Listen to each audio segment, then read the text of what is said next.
प्यारे बच्चों देखते हैं एक्सरसाइज 7.3 का क्वेश्चन नंबर 4। और क्वेश्चन नंबर 4 में कहा गया है कि बीई और सीएफ त्रिभुज एबीसी के दो बराबर शीर्ष लंब है। कैसे हैं? बराबर है, वो दोनों शीर्ष लंब है जो वो कैसे हैं? बराबर है। तो बीई और सीएफ त्रिभुज एबीसी के जो शीर्ष लंब है, आरएचएस सर्वांग नियम का प्रयोग करके सिद्ध कीजिए कि त्रिभुज एबीसी एक समद्विबाहु त्रिभुज है। यानी हमें त्रिभुज को क्या सिद्ध करना है? समद्विबाहु त्रिभुज सिद्ध करना है, यानी कि इसकी दो भुजाएं बराबर दिखानी है। अब इसकी कोई आकृति हमें नहीं दी गई है, तो आप देखो इसको क्या करते हैं। हमने क्या किया, एक त्रिभुज एबीसी ली, हमने एक त्रिभुज एबीसी ली,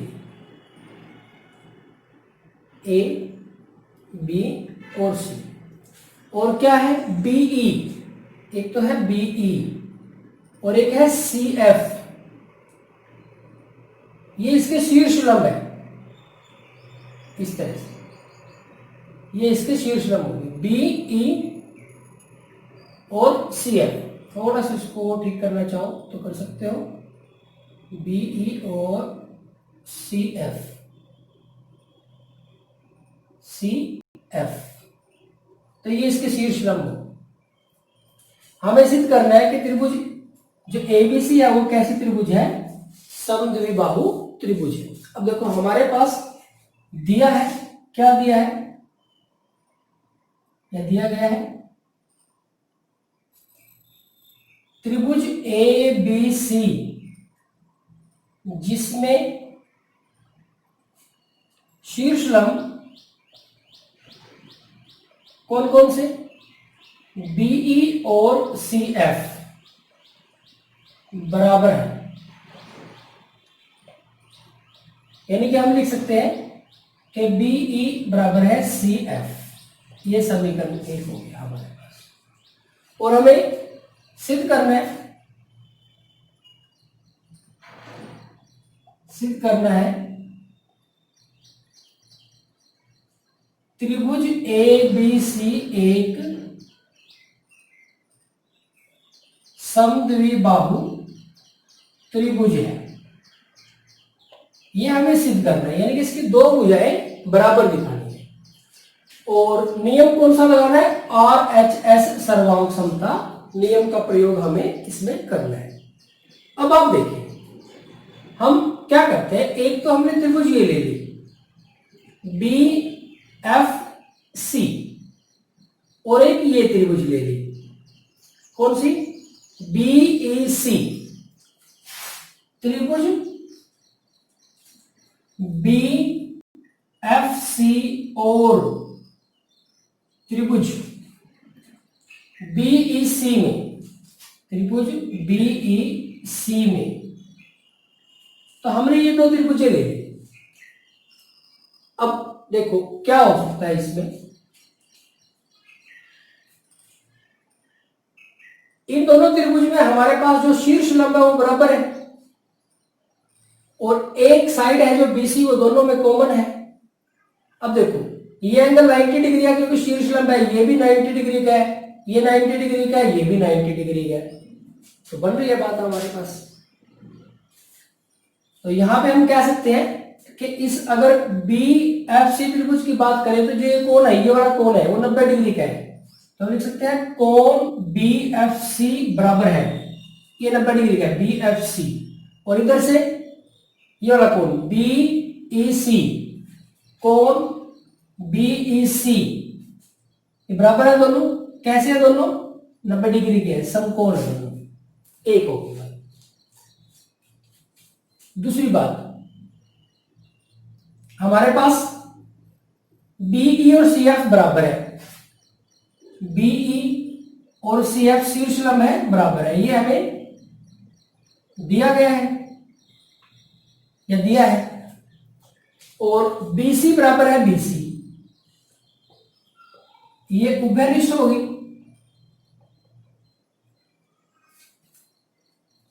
अब आप देखिए राइट एंगल यानी कि समकोण 90 डिग्री का कोण बराबर दिखाया हमने, उसके सामने वाली भुजा कर्ल होती है, तो बीसी बराबर दिखाया हमने और एक साइड और बराबर दिखाई है हमने। तो ये RHS सर्वांग समता नियम लग गया यहाँ पे। तो RHS सर्वांग समता नियम के अनुसार हमारे पास जो त्रिभुज BFC है वो सर्वांग सम होगी त्रिभुज BEC के। अब ये अगर सर्वांग सम होगी तो इनके संगत भाग बराबर होंगे, यानी कि ये जो BF है और जो CE है वो बराबर होंगे। तो BF बराबर है CE या EC, तो इसको हमने समीकरण 2 मान लिया। ये वाली साइड BF और ये वाली साइड CE ये हमारे पास बराबर होगी। अब हमें क्या करना है, हमें ये जो त्रिभुज है इसकी दो भुजाएं बराबर दिखानी थी। अब देखो ये हिस्सा तो इसके बराबर आ गया। अब अगर हम ये हिस्सा इसके बराबर दिखा दें, AF और AE बराबर दिखा दें, तो फिर हम क्या करेंगे, दोनों को जोड़ देंगे तो ये पूरे इसके बराबर हो जाएंगे। अब दोबारा से इसी प्रकार तो हमें अब की बार कौन कौन सी त्रिभुज लेनी है, त्रिभुज हम लेंगे। अब की बार हमें AF चाहिए, तो AFC ले लिया त्रिभुज AFC और त्रिभुज, तो एक हमें ये चाहिए, तो ये लेंगे हम AEB और त्रिभुज AEB में। तो ये दो त्रिभुजें हमने इसके अंदर ले ली हैं। अब यहां पे आप देखेंगे कि AFC और AEB में, इसमें देखो आप कुछ कॉमन निकाल सकते हो कि या नहीं। अब यहां से AFC और AEB इसके अंदर क्या कॉमन हो सकता है, एक तो हमारे पास जो है शीर्ष लंब तो कॉमन है ही है कि यहाँ पे CF ये हमारा CF हो गया, बराबर है BE ये हमारे पास BE ये हमारे पास हो गया, दिया गया है या दिया है। तो एक तो ये हो गया हमारे पास।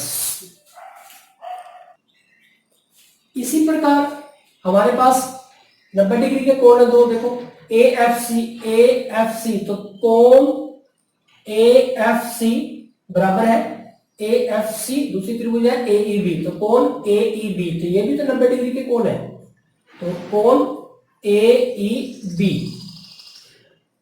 क्योंकि शीर्ष लंब है तो ये भी हमारे पास दिया है, हमारे पास ये दोनों ही 90 डिग्री के कोण है। अब तीसरी बात, अब देखो त्रिभुज AFC ये वाली त्रिभुज और त्रिभुज AEB ये वाली त्रिभुज, ये जो कोण है कोण A वो तो दोनों में ही आया, यानी कि उभयनिष्ठ हो गया, साझा कोण हो गया। अब देखो दो कोण बराबर हो गए हमारे पास, कौन कौन सा कोण यूज हुआ, एक ये कोण यूज हुआ और एक ये। अगर हम इस त्रिभुज की बात करें AFC की बात करें तो एक ये कोण यूज हुआ और एक ये यूज हुआ, तो साइड इनके बीच की यूज नहीं हुई है, साइड उससे अलग यूज हुई है। तो यहां पे हम क्या लिखेंगे AAS सर्वांग समता नियम के अनुसार हमारे पास क्या आ गया कि जो त्रिभुज है AFC ये सर्वांग सम होगी त्रिभुज AEB के। अब ये अगर त्रिभुज सर्वांग सम है तो इनके जो संगत भाग है बराबर होंगे, यानी कि जो AF है AF और AE ये आपस में बराबर होंगे। इसको हम समीकरण 3 मान लेते हैं, कारण लेते हैं CPCT, यहां पे भी लिख देते हैं common part of congruent triangle CPCT सर्वांग सम त्रिभुजों के संगत भाग। अब हम क्या करते हैं, समीकरण 2 और 3 को जोड़ देते हैं।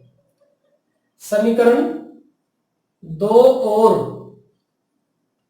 3 को जोड़ने पर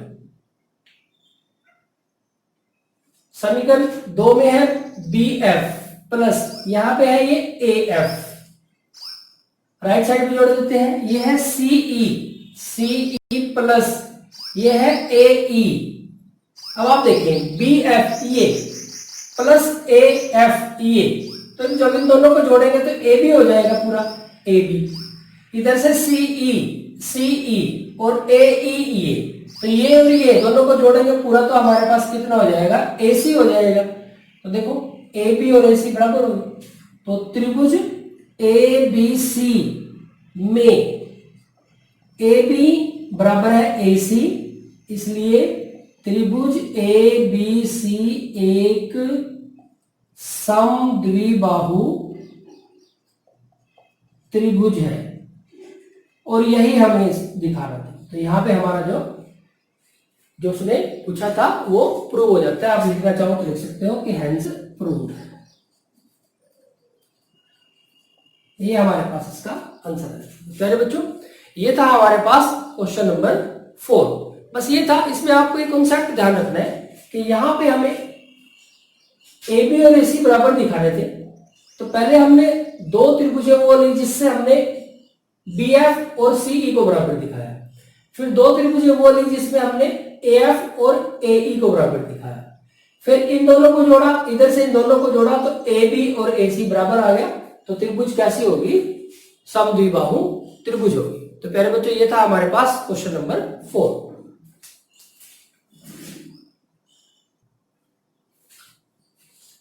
प्यारे बच्चों, देखते हैं क्वेश्चन नंबर 5। क्वेश्चन नंबर 5 में हमारे पास ABC एक समद्विबाहु त्रिभुज है। तो पहले ही बता दिया गया है कि ABC एक समद्विबाहु त्रिभुज है जिसमें AB और AC आपस में बराबर है। AB बराबर BC है। AP ये लंब का निशान है,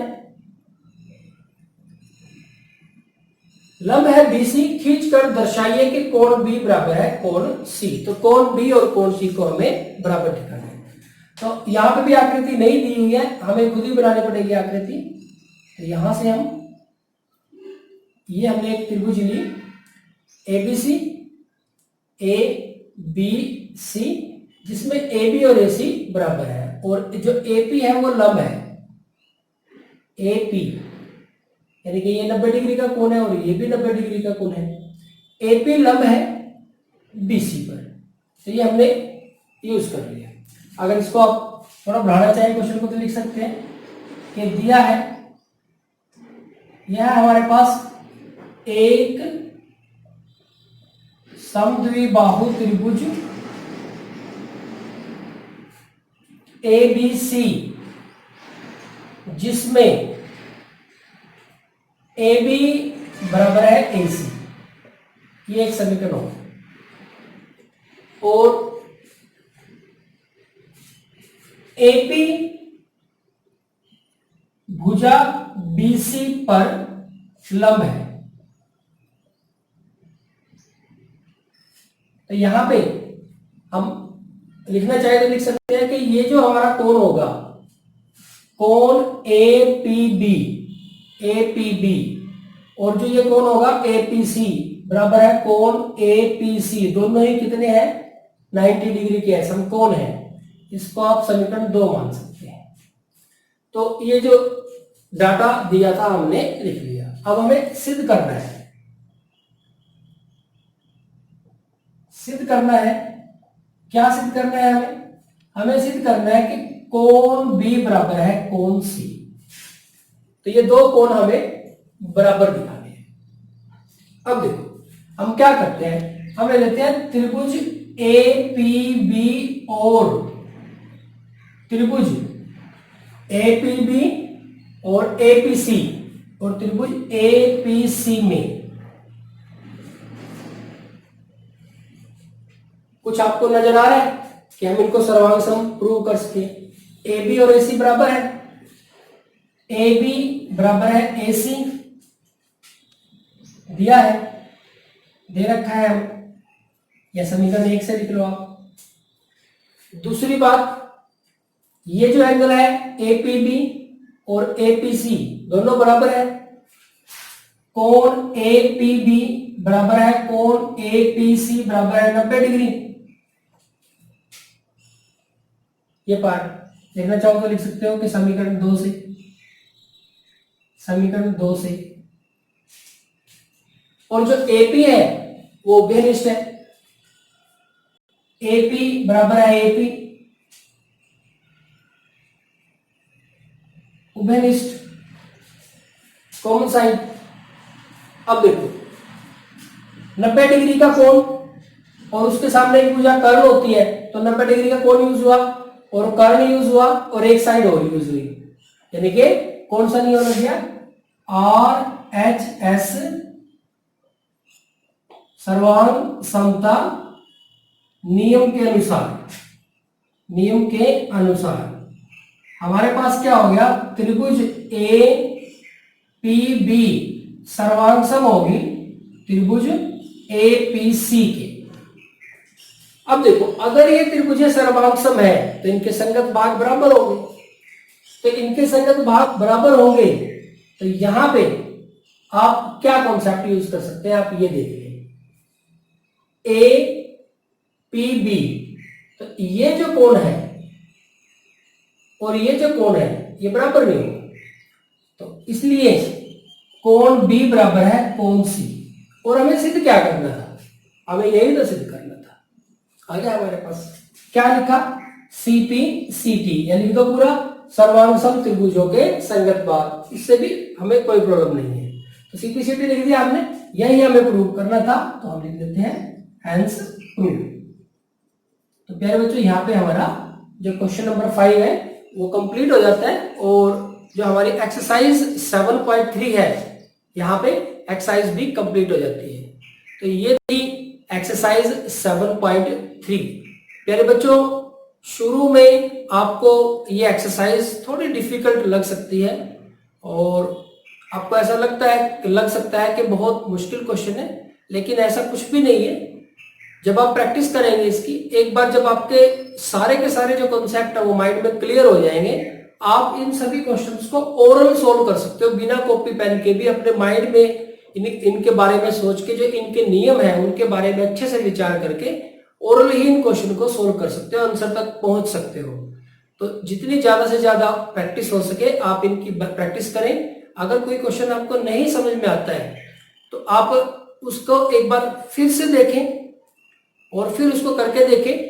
अगर फिर भी आपको कोई समस्या आती है आप कमेंट बॉक्स में लिख सकते हैं, उस क्वेश्चन को दोबारा से करवा दिया जाएगा। Thank you very much.